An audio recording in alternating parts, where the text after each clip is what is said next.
어둠이 무너지고 텅 빈 맘 멈춰설 때 다시 내게 바람 불어오네.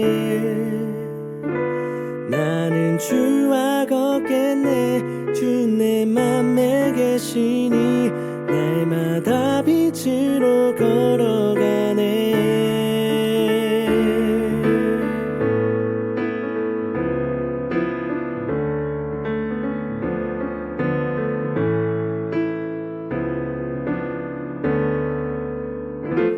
어둠이 무너지고 텅 빈 맘 멈춰설 때 다시 내게 바람 불어오네. 나는 주와 걷겠네. 주 내 맘에 계시니 날마다 빛으로 걸어가네. 주는 나의 도움, 내 등불 되시니 나 두렵지 않네. 그 생명 내 맘에 강같이 흐르고 그 사랑에 같이 빛이 나네. 내 삶 소망의 바다 이르도록 나는 주와 함께 걸어가네.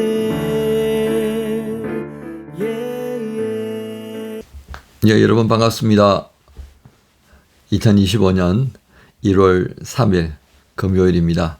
여러분과 함께 또 누가복음 말씀으로 예수님의 탄생과 그리고 공생애를 시작하기 전까지의 모습들을 저희가 나누고 있습니다. 자, 오늘 마지막 시간입니다.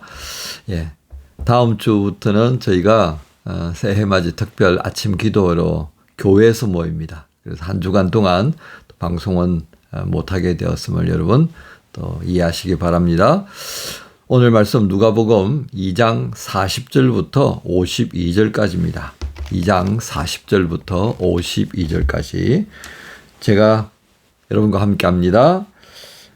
아기가 자라매 강하여지고 지혜가 충만하여 하나님의 은혜가 그의 위에 있더라. 그의 부모가 해마다 6월절이 되면 예루살렘으로 가더니 예수께서 12살 되었을 때에 그들이 이 절기의 관례를 따라 올라갔다가 그 날들을 마치고 돌아갈 때에 아이 예수는 예루살렘에 머무셨더라. 그 부모는 이를 알지 못하고 동행 중에 있는 줄로 생각하고 하룻길을 간 후 친족과 아는 자 중에서 찾되 만나지 못하매 찾으면서 예루살렘에 돌아갔더니 사흘 후에 성전에서 만난 즉 그가 선생들 중에 앉아서 그들에게 듣기도 하시며 묻기도 하시니 듣는 자가 다 그 지혜와 대답을 놀랍게 여기더라.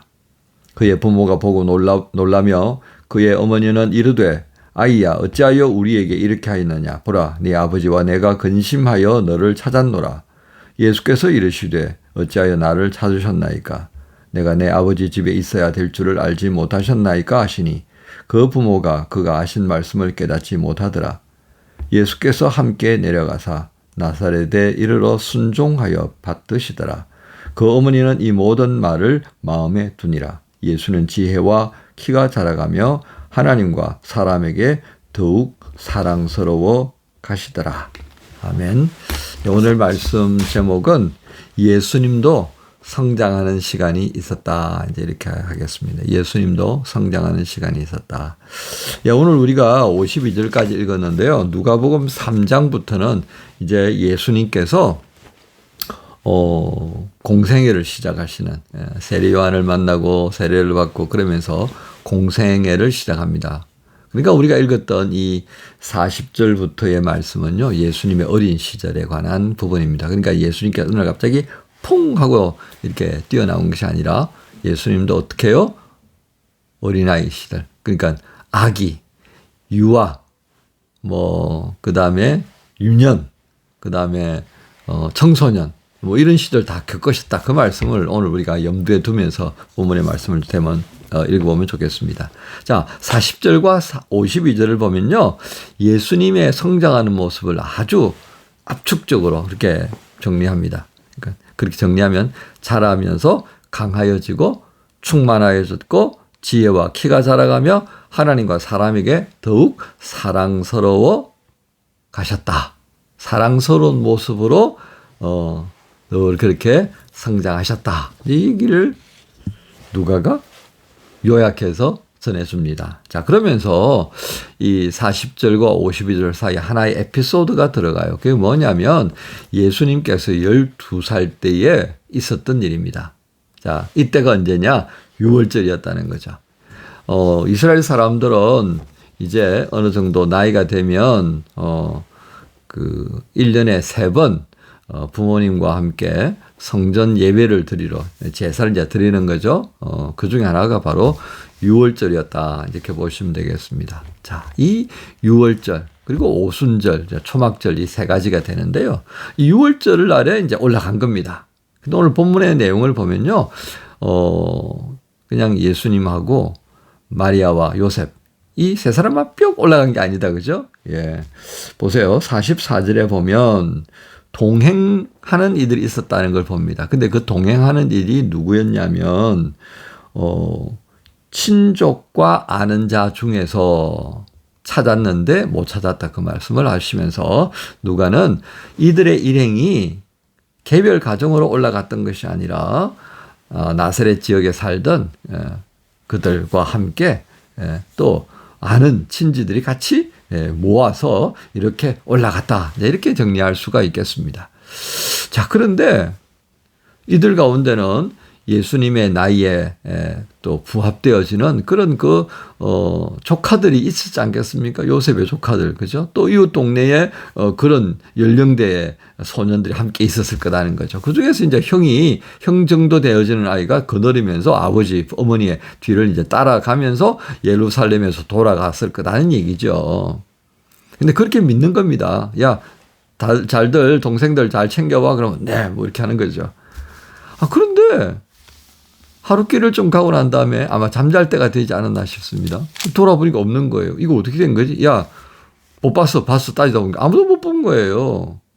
그래서 놀래가지고 다시 예루살렘으로 돌아옵니다.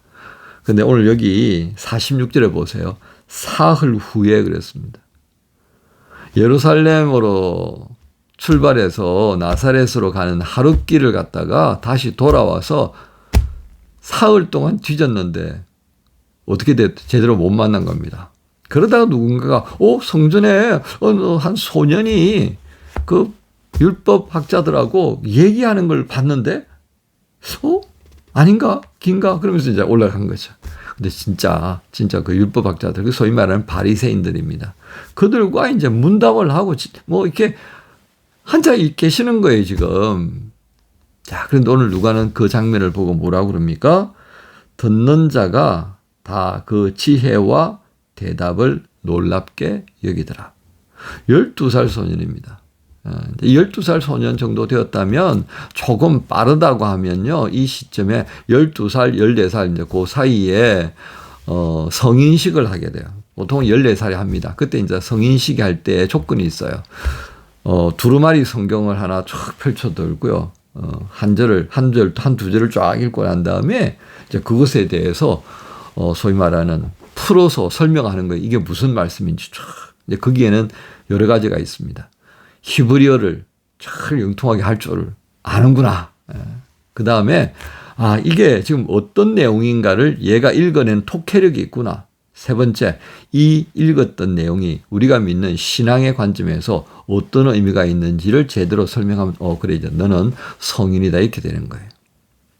자, 그런 시점이 된 거예요 지금. 그런데 12살은 아직 그 성인식을 하기가 아직은 아니다 그 말이죠. 그런데도 불구하고 율법학자들과 이 바리새인들과 묻고 답하는데 다들 깜짝 놀랐단 말이죠. 아니 이가 지금 12살 소년이 맞아? 그럴 정도로 다들 깜짝 놀랐다 그 말이죠. 그걸 보면서 이제 부모들도 놀라면서 한편으로는 반갑고 한편으로는 놀랐고 한편으로는 서운한 마음이 어떻게 이렇게 했느냐 이제 그렇게 묻고요. 예수님께서 또 뭐라고 답을 하셨습니까? 예, 내가 아버지 집에 있어야 될 줄을 알지 못했습니까? 근데 이제 어머니 마리아만 그것을 기억을 하면서 마음에 두었고 나머지 식구들은 이게 또 뭔 소리요? 이렇게 했다는 거죠. 자, 오늘 우리는 이 장면을 보면서요, 뭘 생각하라고 누가가 이 본문의 말씀을 기록했겠습니까? 제가 예수님의 탄생을 설교할 때에 많은 이런저런 이야기들을 하게 되었는데요. 그때 예수님의 이 탄생에 관련되어져서 헬라 사람들은 하나님이 사람의 몸을 입고 우리 가운데 왔다는 것은 있을 수가 없다는 것이었죠. 그죠? 완전한 것이 불완전한 것을 어떻게 뒤집어 쓸 수 있냐 말이죠. 불가능하다. 그래서 이제 가연설이라는 것을 말하죠. 잠시 예수라는 아주 특출한 인간을 하나님께서 딱 찍어가지고 그 속에 잠시 들어갔다. 소위 접신 뭐 이렇게 표현할 수 있겠습니다. 샤머니즘적인 측면에서는요. 무당이 구다는 것을 보면요. 완전히 다른 모습을 내요. 목소리도 달라지고요. 이게 제스처도 달라집니다. 거기에 어떤 귀신이 왔냐 이렇게 이제 다르게 표현한다는 거죠. 예. 자, 그런 부분들을 우리가 생각한다면 그 헬라 사람들은 예수님의 탄생을 이렇게 이제 정리를 한 거예요. 근데 오늘 누가는 무엇을 우리에게 말해주죠? 아니다 이거죠.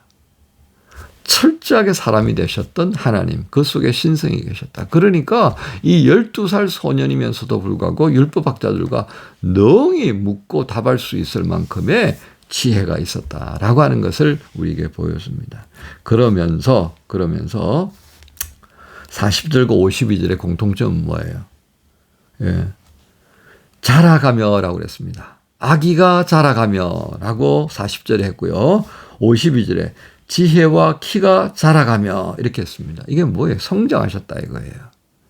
한 방에 100%꽉 하고 충전되어 가지고 푹 이렇게 하신 게 아니라고요. 계속해서 그 성장에 맞게 자라가면서 지혜가 그리고 그 사랑스러워지는 모습들이 아주 놀라울 만큼 이렇게 두드러졌다. 그러니까 사람들이 보면서 어때요? 우와, 정말 똑똑한데? 야, 정말 지혜로운데? 어쩜 저럴 수가 있을까? 누구 집 아들이야? 그렇게 했다는 거죠.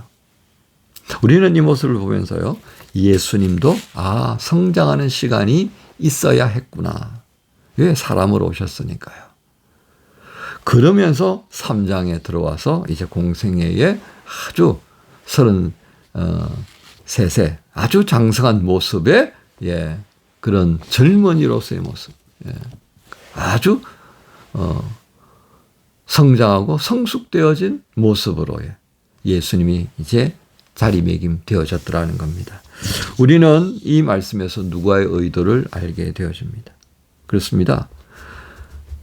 예수님은 그 성장과 비교가 안 되는 그런 놀라운 모습을 보인 것은 분명합니다. 12살의 소년에 비교될 수 없는 그런 지혜와 사랑스러움이 있었다는 거죠. 자, 이런 과정을 통해서요. 예수님의 우리와 또 다른 면모가 분명히 있었던 것은 확실하지만 그러나 우리가 이렇게 자라가는 것처럼 예수님께서도 그런 자라가는 과정을 겪으셨다라고 하는 것을 보게 됩니다. 우리는 이런 예수님의 모습을 통하여서 우리와 함께 하셨던 예수님의 그 인성의 모습 그리고 그분의 탁월한 능력의 모습에서 신성을 또한 볼 수 있어야 되겠습니다.